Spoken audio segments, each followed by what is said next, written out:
American businesses and American citizens face a growing number of cybercrimes.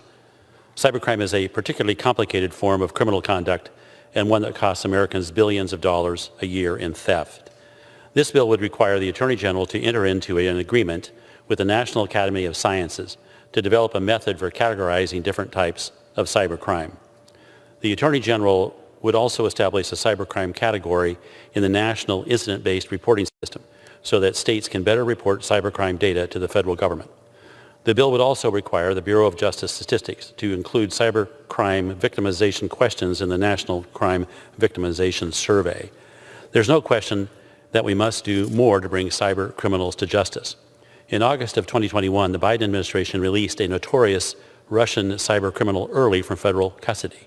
The individual was described as, quote, one of the most connected and skilled malicious hackers ever apprehended by the U.S. authorities, end quote.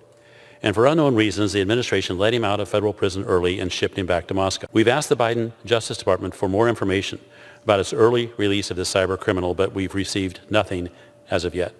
Similarly, we don't have enough information to determine whether this legislation will bring more cyber criminals to justice.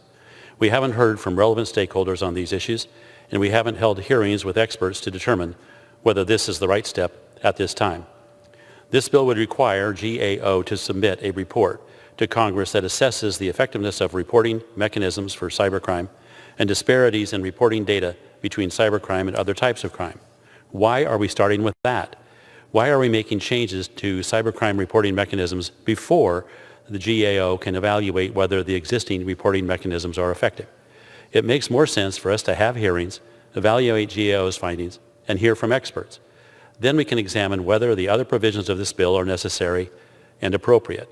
In another instance of putting the cart before the horse, the Judiciary Committee is scheduled to hear from Brian A. Vorndran, the Assistant Director of Cyber Division at the FBI, tomorrow. Perhaps we should have waited to see what he had to say before rushing this legislation to the floor. I reserve the balance of my time.